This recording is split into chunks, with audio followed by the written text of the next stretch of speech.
ಲೋಕಾಕಾಶ ಭಾಗ 23. ಸಮಸ್ತ ಕೇವಲಿಗಳಿಗೆ ಜಯವಾಗಲಿ, ಸಮಸ್ತ ನನ್ನ ಗುರುಗಳಿಗೆ ಜಯವಾಗಲಿ. ಬರೆದಿರುವುದನ್ನು ನೋಡಿಕೊಳ್ಳಿರಿ, ಅದನ್ನು ಓದುತ್ತಾ ಹೇಳುತ್ತಾ ಹೋಗುತ್ತೇನೆ. 8ನೆಯ ಸಂಖ್ಯೆಯ ದ್ವೀಪ ನಂದೀಶ್ವರ ದ್ವೀಪ. ಮಧ್ಯಲೋಕದ ಅಸಂಖ್ಯಾತ ದ್ವೀಪ ಸಮುದ್ರಗಳ ಬಹು ಮಧ್ಯದ ಜಂಬೂ ದ್ವೀಪದ ಸುದರ್ಶನ ಮೇರು ಪರ್ವತದಿಂದ 163,84,00,000 ಮಹಾಯೋಜನ ದೂರದಲ್ಲಿ 8ನೆಯ ನಂದೀಶ್ವರ ದ್ವೀಪ ಇದೆ.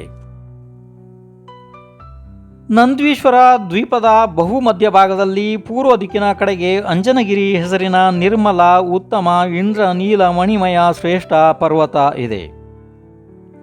ಈ ಪರ್ವತವು 1,000 ಯೋಜನ ಆಳ ಮತ್ತು 84,000 ಯೋಜನ ಎತ್ತರ ಮತ್ತು ಎಲ್ಲ ಕಡೆಗೆ 84,000 ಯೋಜನ ಪ್ರಮಾಣ ವಿಸ್ತಾರಯುಕ್ತ ಸಮವೃತ್ತ ಇದೆ.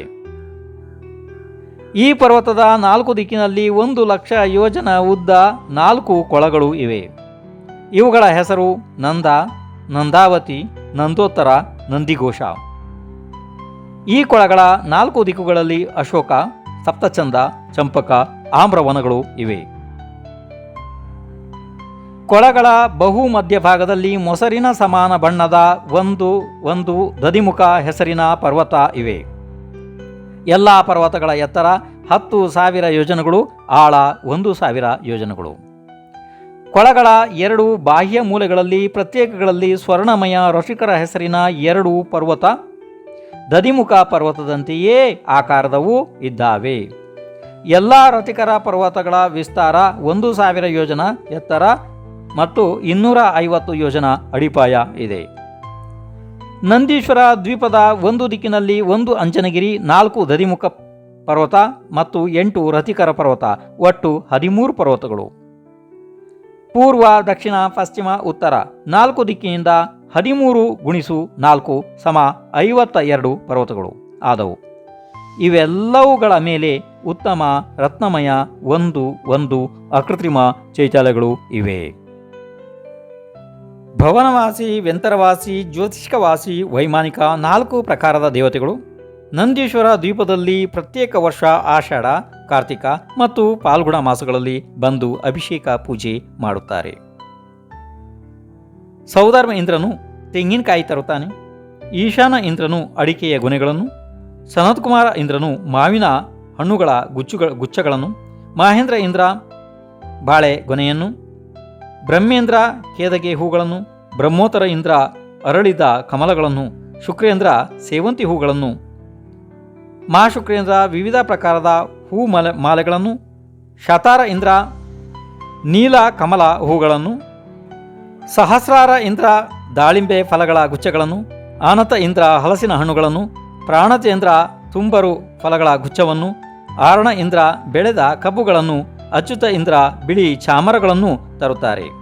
ಮತ್ತು ನಾನಾ ಪ್ರಕಾರದ ವಾಹನಗಳಲ್ಲಿ ಆರೂಢರಾಗಿ ಅನೇಕ ಫಲ ಪುಷ್ಪ ಮಾಲೆಗಳನ್ನು ಕೈಯಲ್ಲಿ ಹಿಡಿದುಕೊಂಡು ಜ್ಯೋತಿಷ್ಕ, ವ್ಯಂತರ, ಭವನವಾಸಿ ದೇವತೆಗಳು ಭಕ್ತಿಯಿಂದ ಆಗಮಿಸಿ ಸ್ತುತಿ, ಭಕ್ತಿ, ಅಭಿಷೇಕ ಪೂಜೆ ಮಾಡುತ್ತಾರೆ. ಒಂದೊಂದು ದಿಕ್ಕಿನಲ್ಲಿ 6 ಗಂಟೆ 6 ಗಂಟೆ 6 ಗಂಟೆ 6 ಗಂಟೆ ಈ ಪ್ರಕಾರ ವೈಮಾನಿಕ ದೇವತೆಗಳು ಮಾಡುತ್ತಾರೆ. ಅದೇ ರೀತಿ 4 ಪ್ರಕಾರದ ದೇವತೆಗಳು ಮಾಡುತ್ತಾ ಇರುತ್ತಾರೆ. ಅಲ್ಲಿ ದಿನರಾತ್ರಿಗಳ ಭೇದ ಇಲ್ಲ, ಯಾವಾಗಲೂ ಬೆಳಕು ಇರುತ್ತದೆ. ಇಲ್ಲಿ ಒಂದು ಸೂಚನೆ, ಇದು ಅನಾದಿ ಕಾಲದಿಂದ ನಡೆಯುವ ಪೂಜೆ ಇದೆ, ಇವತ್ತು ನಿನ್ನೆದಲ್ಲ. ಆದರೆ ನಮ್ಮ ದುರಾದೃಷ್ಟ, ನಮ್ಮ ಪಾಪದ ಉದಯದಿಂದ ಈಗ ನಮ್ಮಲ್ಲಿ ಕೆಲವರು ಬಸತಿಗೆ ಹೂವು ಹಣ್ಣು ತರುವುದನ್ನು ನಿಷೇಧಿಸುತ್ತಾರೆ. ನೀವು ಶಾಸ್ತ್ರ ಓದಿ ತಿಳಿದು ನಿಮ್ಮನ್ನು ನೀವು ವಂಚಕರಿಂದ ಕಾಪಾಡಿಕೊಳ್ಳಬೇಕು. ಅದಕ್ಕಾಗಿ ನಿಮಗೆ 1800 ವರ್ಷಗಳ ಹಿಂದಿನ ತಿಲೋಯಪಣ್ಣತಿ ಮಹಾಶಾಸ್ತ್ರದ ಪ್ರಕರಣವನ್ನು ಮುಂದೆ ಕೊಡ್ತೇನೆ. ಅದನ್ನು ನೀವು ನಿಮ್ಮ ಕಣ್ಣಿನಲ್ಲಿಯೇ ನೋಡಿ ತಿಳಿದುಕೊಳ್ಳಿರಿ. ಅರ್ಥ ಆಯಿತು? ಇನ್ನು ಮುಂದೆ ನೋಡ್ರಿ, ಇಲ್ಲಿಂದ ನೋಡ್ರಿ, ಇಲ್ಲಿಂದ 11ನೆಯ ದ್ವೀಪ ಕುಂಡಲ ದ್ವೀಪ. ಅಲ್ಲಿಯೂ ಕೂಡ 4 ಅಕೃತ್ರಿಮ ಚೈತ್ಯಾಲಯಗಳಿವೆ.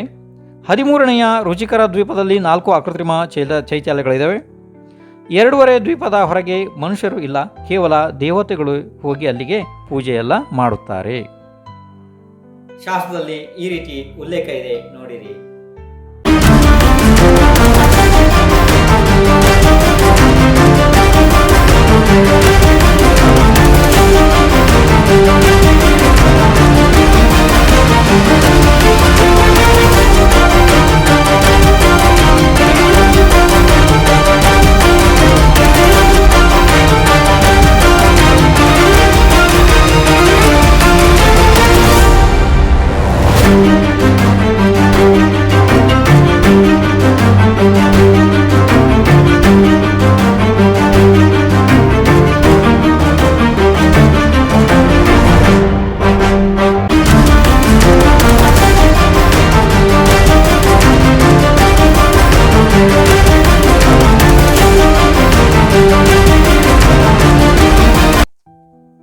ಮಧ್ಯಲೋಕದ ವಿಸ್ತಾರ 1 ರಜ್ಜು ಮತ್ತು ಎತ್ತರವು 1,40,000 ಯೋಜನದ್ದು ಇರುತ್ತದೆ. ಇದರಲ್ಲಿ 2.5 ದ್ವೀಪದ ಹೊರಗೆ ಅಸಂಖ್ಯಾತ ದ್ವೀಪ ಸಮುದ್ರಗಳು ಅರ್ಧರಜ್ಜು ವಿಸ್ತಾರದಲ್ಲಿ ಇದ್ದು ಇವು ಜಗನ್ಯ ಭೂಮಿ ಇವೆ ಮತ್ತು ಉಳಿದ ಅರ್ಧರಜ್ಜು ಪ್ರಮಾಣದಲ್ಲಿ ಸ್ವಯಂಭುರಮಣ ಸಮುದ್ರ ಇದ್ದು ಸ್ವಯಂಭುರಮಣ ಸಮುದ್ರ ಮತ್ತು ಅದರ 4 ಮೂಲೆಗಳು ಕರ್ಮಭೂಮಿ ಇವೆ. ಇಲ್ಲಿಯ ಅನೇಕ ತಿರ್ಯಂಚಗಳು ಶ್ರಾವಕವೃತಿ ಅಂದರೆ 5ನೇ ಗುಣಸ್ಥಾನದವರೆಗೆ ಇರುತ್ತವೆ, ಅಂದರೆ ಏಕದೇಶ ಸಂಯಮಿ ಇರುತ್ತವೆ. ಈಗ ಅತಿ ಸಂಕ್ಷಿಪ್ತವಾಗಿ ಮಧ್ಯಲೋಕದ ವರ್ಣನೆಯನ್ನು ಮುಗಿಸಿದ್ದು ಆಗಿದೆ. ಇನ್ನು ಮುಂದೆ ಜ್ಯೋತಿಷ್ಕ ಲೋಕದ ವರ್ಣನೆ. ಸಮತಲ ಭೂಮಿ ಪ್ರದೇಶದಿಂದ 790 ಯೋಜನ ಆಕಾಶ ಪ್ರದೇಶದಲ್ಲಿ ಮೇಲೆ ಪ್ರಾರಂಭವಾಗುತ್ತದೆ ಜ್ಯೋತಿಷ್ಕ ಲೋಕ. ಇದರ ವಿಸ್ತಾರ 1 ರಜ್ಜು ಮತ್ತು ಎತ್ತರ ಅಂದರೆ ದಪ್ಪ ಅದರದ್ದು 110 ಯೋಜನೆಗಳು. ಅಂದರೆ ಸಮತಲ ಭೂಮಿಯಿಂದ ಮೇಲೆ 790 ಯೋಜನಗಳಿಂದ ಪ್ರಾರಂಭವಾಗಿ 900 ಯೋಜನಗಳ ದೂರದಲ್ಲಿ ಅದು ಮುಗಿದು ಹೋಗುತ್ತದೆ. ಅದಕ್ಕೆ ಮುಂದೆ ನಿಮಗೆ ಚಿತ್ರ ತೋರಿಸಿ ಕಲಿಸ್ತೇನೆ ಅದನ್ನು. ಇದು ನೋಡಿರಿ, ಇದು ಸಮತಲ ಭೂಮಿ ಇದೆ ಅಲ್ವಾ? ಈ ಭೂಮಿ ಮೇಲೆ ನಾವಿದ್ದೀವಿ ಅಂತ ತಿಳ್ಕೊಡ್ರಿ. ಸಮತಲ ಭೂಮಿ ಇದೆ. ಈ ಸಮತಲ ಭೂಮಿಯಿಂದ ಈಗ ಆಕಾಶ ಪ್ರದೇಶದಲ್ಲಿ ಮೇಲೆ ಹೋಗಬೇಕು. ಎಷ್ಟು ಮೇಲೆ ಹೋಗಬೇಕು? 790 ಯೋಜನೆ ಮೇಲೆ ಹೋಗಬೇಕು. ಆವಾಗ ಸಿಗುತ್ತದೆ ತಾರೆಗಳು. ಅಲ್ಲಿಂದ ಮತ್ತೆ 10 ಯೋಜನೆ ಮೇಲೆ ಹೋದರೆ ಸಿಗುತ್ತದೆ ಸೂರ್ಯ. ಅಲ್ಲಿಂದ 80 ಯೋಜನೆ ಮೇಲೆ ಹೋದರೆ ಸಿಗುತ್ತದೆ ಚಂದ್ರ. ಅಲ್ಲಿಂದ 4 ಯೋಜನೆ ಮೇಲೆ ಹೋದರೆ ಸಿಗುತ್ತದೆ ನಕ್ಷತ್ರಗಳು. ಅಲ್ಲಿಂದ ಮೇಲೆ 4 ಯೋಜನೆ ಮೇಲೆ ಹೋದರೆ ಯಾವುದು? ಬುಧ. ಅಲ್ಲಿಂದ 3 ಯೋಜನೆ ಮೇಲೆ ಹೋದರೆ ಶುಕ್ರ. ಅಲ್ಲಿಂದ 3 ಯೋಜನೆ ಮೇಲೆ ಹೋದರೆ ಗುರು. ಅದಕ್ಕಿಂತ 3 ಯೋಜನೆ ಮೇಲೆ ಹೋದರೆ ಮಂಗಳ. ಇನ್ನೂ 3 ಯೋಜನೆ ಮೇಲೆ ಹೋದರೆ ಶನಿ. ಕೊನೆಯಲ್ಲಿ ಶನಿ. ಅರ್ಥ ಆಯಿತು? ಇದನ್ನು ಸ್ವಲ್ಪ ಸರಿಯಾಗಿ ನೋಡಿಕೊಡ್ರಿ, ಮತ್ತೆ ಇದನ್ನು ಬರೆದುಕೊಡ್ರಿ. ಈ ರೀತಿ ಮೇಲೆ ಜ್ಯೋತಿಷ್ಕ ಲೋಕದ ವ್ಯವಸ್ಥೆ ಇದೆ. ಇದನ್ನು ಸರಿಯಾಗಿ ನೋಡಿಕೊಡ್ರಿ. ಒಂದು ಸ್ವಲ್ಪ ಈ ರೀತಿ ಚಿತ್ರವನ್ನು ಮಾಡಿಕೊಡ್ರಿ, ಇಲ್ಲ ನೆನಪಿರೋದಿಲ್ಲ ಅದು. ಇದನ್ನು ಸರಿಯಾಗಿ ನೋಡಿಕೊಳ್ಳಿರಿ ಮತ್ತು ಹಾಗೆಯೇ ನೀವು ಬರೆದುಕೊಳ್ಳಿರಿ. ಕೇವಲ ನೋಡೋದ್ರಿಂದ ಅದು ನೆನಪಿನಲ್ಲಿ ಇರುವುದಿಲ್ಲ. ಇದು ಬಹಳ ಮಹತ್ವಪೂರ್ಣ ವಿಷಯ. ನಿಮಗೆ ಗೊತ್ತಾಗಲೇಬೇಕಿದು. ಇದು ಗೊತ್ತಾದ ನಂತರ ನಾನು ನಿಮಗೆ ಮುಂದೆ ಓದಿಸೋದಕ್ಕೆ ಸಾಧ್ಯ. ಇಲ್ಲಾಂದರೆ ಏನು ಓದಿಸಿದರೂ ನಿಮಗೆ ಅದು ಅರ್ಥ ಆಗೋದಿಲ್ಲ. ಆದ್ದರಿಂದ ಇದನ್ನು ಸರಿಯಾಗಿ ನೀವು ತಿಳ್ಕೊಳ್ಳೇಬೇಕು. ಇದನ್ನು ಶಾಸ್ತ್ರದ ಪ್ರಕರಣ ಈ ರೀತಿ ಇದೆ, ನೋಡಿರಿ.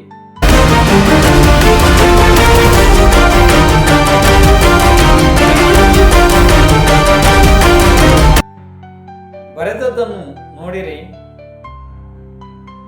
ಜ್ಯೋತಿಷ್ಕ ದೇವತೆಗಳದ್ದು 5 ಪ್ರಕಾರ ಇದೆ. ಸೂರ್ಯ, ಚಂದ್ರ, ಗ್ರಹ, ನಕ್ಷತ್ರ, ಪ್ರಕಿರಣಕ ಅಥವಾ ತಾರೆ. ಇವುಗಳಲ್ಲಿ ಬೆಳಕು ಇರುವುದರಿಂದ ಇವುಗಳನ್ನು ಜ್ಯೋತಿಷ್ಕ ಎನ್ನುವರು. ಇದರಲ್ಲಿ ಚಂದ್ರನ ಮೇಲೆ ಇಂದ್ರ, ಸೂರ್ಯನ ಮೇಲೆ ಪ್ರತಿ ಇಂದ್ರ ದೇವತೆಗಳು ಇರುತ್ತಾರೆ.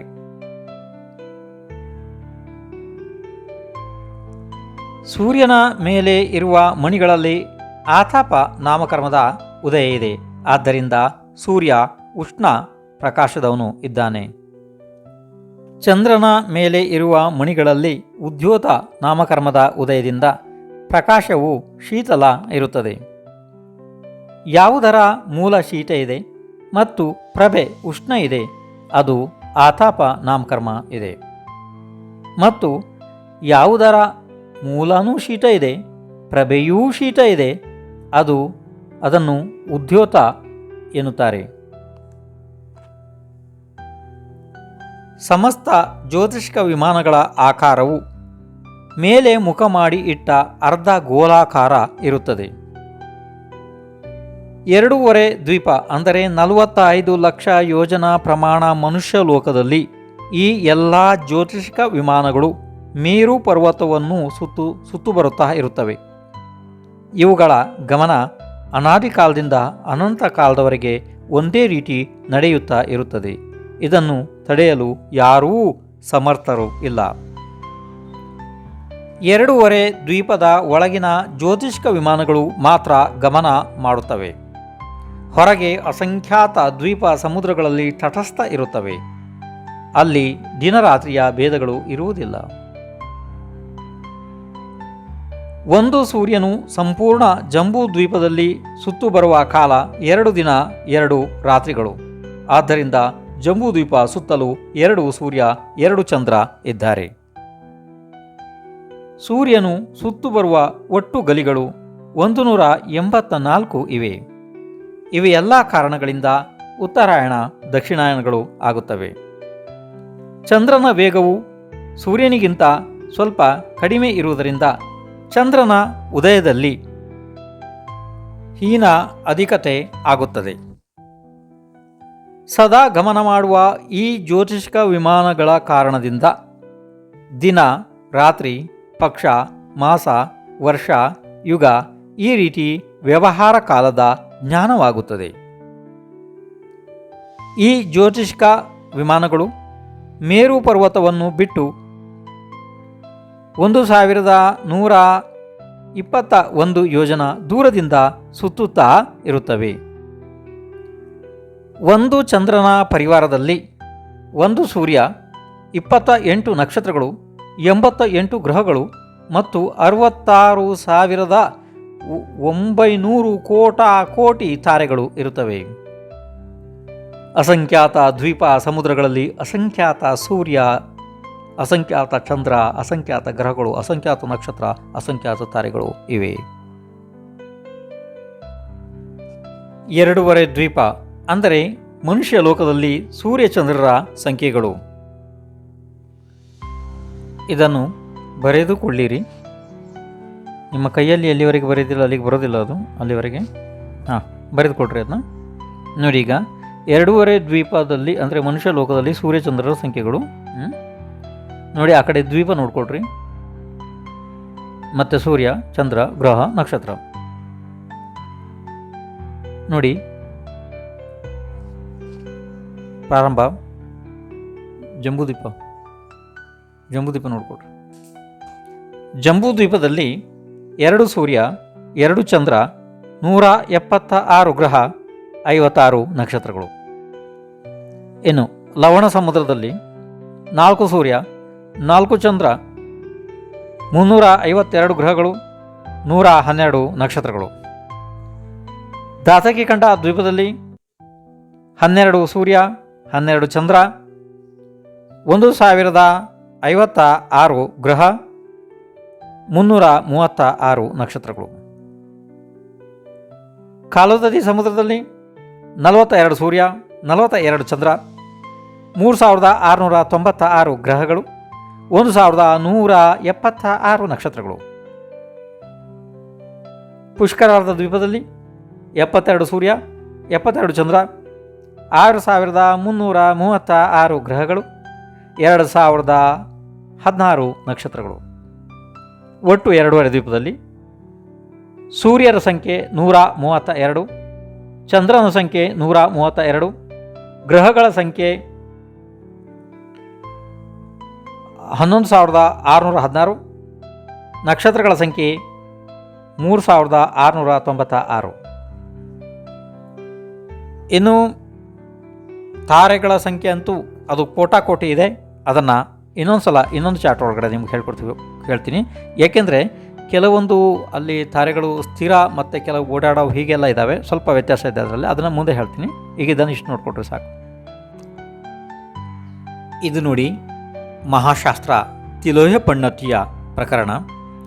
ಇದರ ಒಳಗಡೆ ಕೆಲವೊಂದು ಅಸ್ಥಿರ ತಾರೆಗಳು, ಕೆಲವೊಂದು ಸ್ಥಿರ ತಾರೆಗಳನ್ನು ಕೊಟ್ಟಿದ್ದಾರೆ.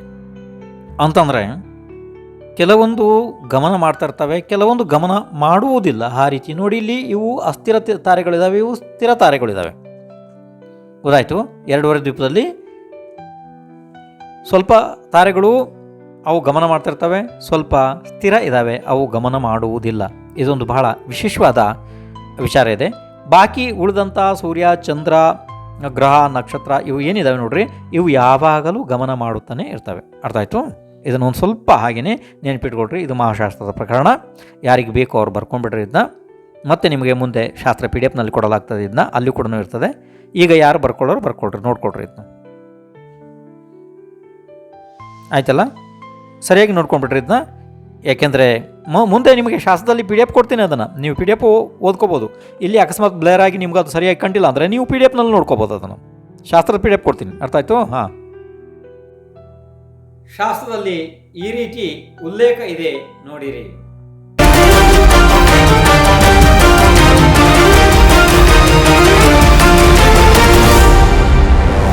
ನಾನು ಹೀಗೆ ಬರೆದಿದ್ದೇನೆ ನೋಡಿರಿ. ಒಂದು ಚಂದ್ರನ ಪರಿವಾರದಲ್ಲಿ ಒಟ್ಟು 88 ಗ್ರಹಗಳು ಇರುತ್ತವೆ. ಇದು ಅನ್ಯತ್ರ ಸಿಗೋದಿಲ್ಲ ಪ್ರಕರಣ ಸ್ವಲ್ಪ, ಆದ್ದರಿಂದ ನೀವು ಇದನ್ನು ಬೇಕಾದರೆ ಬರ್ಕೊಂಡ್ರು ಭಾಳ ಒಳ್ಳೆಯದು. ಇದನ್ನು ಈಗ ಆ 88 ಗ್ರಹಗಳ ಪ್ರತ್ಯೇಕ ಒಂದೊಂದರ ಹೆಸರನ್ನು ಹೇಳಲಾಗುತ್ತದೆ. ಸ್ವಲ್ಪ ಗಮನ ಇಟ್ಟು ಕೇಳ್ತಾ ಬರ್ರಿ. 1 ಬುಧ, 2 ಶುಕ್ರ, 3 ಬೃಹಸ್ಪತಿ, 4 ಮಂಗಳ, 5 ಶನಿ, 6 ಕಾಲ, 7 ಲೋಹಿತ, 8 ಕನಕ, 9 ನೀಲ, 10 ವಿಕಾಲ, 11 ಕೇಶ, 12 ಕವಯವ, 13 ಕನಕ ಸಂಸ್ಥಾನ, 14 ದುಂದುಬಿಕ, 15 ರಕ್ತನಿಭ, 16 ನೀಲಭಾಸ, 17 ಅಶೋಕ ಸಂಸ್ಥಾನ, 18 ಕಂಸ, 19 ರೂಪನಿಭ, 20 ಕಂಸಕವರ್ಣ, 21 ಸಂಕಪರಿಣಾಮ, 22 ತಿಲಪುಚ್ಚ, 23 ಸಂಕವರ್ಣ, 24 ಉದಕವರ್ಣ, 25 ಪಂಚವರ್ಣ, 26 ಉತ್ಪಾತ, 27 ಧೂಮಕೇತು, 28 ತಿಲ, 29 ನಭ, 30 ಕ್ಷಾರರಾಶಿ, 31 ವಿಜಿಷ್ಣು, 32 ಸಹಶ, 33 ಸಂಧಿ, 34 ಕಲೆವರ, 35 ಅಭಿನ್ನ, 36 ಗ್ರಂಥಿ, 37 ಮಾನವಕ, 38 ಕಾಲಕ, 39 ಕಾಲಕೇತು, 40 ನಿಲಯ, 41 ಅನಯ, 42 ವಿದ್ಯುಜ್ಜಿನ, 43 ಸಿಂಹ, 44 ಅಲಕ, 45 ನಿರ್ಧುಕ, 46 ಕಾಲ, 47 ಮಹಾಕಾಲ, 48 ರುದ್ರ, 49 ಮಹಾರುದ್ರ, 50 ಸಂತಾನ, 51 ವಿಪ್ಲ, 52 ಸಂಭವ, 53 ಸರ್ವಾರ್ಥ, 54 ಕ್ಷೇಮ, 55 ಚಂದ್ರ, 56 ನಿರ್ಮಂತ್ರ, 57 ಜ್ಯೋತಿಷ್ಮಾನ್, 58 ದಿಶ ಸಂಸ್ಥಿತ, 59 ವಿರತ, 60 ವೀತಶೋಕ, 61 ನಿಶ್ಚಲ, 62 ಪ್ರಲಂಬ, 63 ಬಾಸುರ, 64 ಸ್ವಯಂಪ್ರಭ, 65 ವಿಜಯ, 66 ವೈಜಯಂತ, 67 ಸಿಮಂತಕ, 68 ಅಪರಾಜಿತ, 69 ಜಯಂತ, 70 ವಿಮಲ, 71 ಅಭಯಂಕರ, 72 ವಿಕಾಸ, 73 ಕಾಷ್ಟಿ, 74 ವಿಕಟ, 75 ಕಜ್ಜಲಿ, 76 ಅಗ್ನಿಜ್ವಲ, 77 ಅಶೋಕ, 78 ಕೇತು, 79 ಶಿರಸ, 80 ಅಘ, 81 ಶ್ರವಣ, 82 ಜಲಕೇತು, 83 ಕೇತು, 84 ಅಂತರದ, 85 ಏಕಸಂಸ್ಥಾನ, 86 ಅಶ್ವ, 87 ಭಾವಗ್ರಹ, 88 ಮಹಾಗ್ರಹ.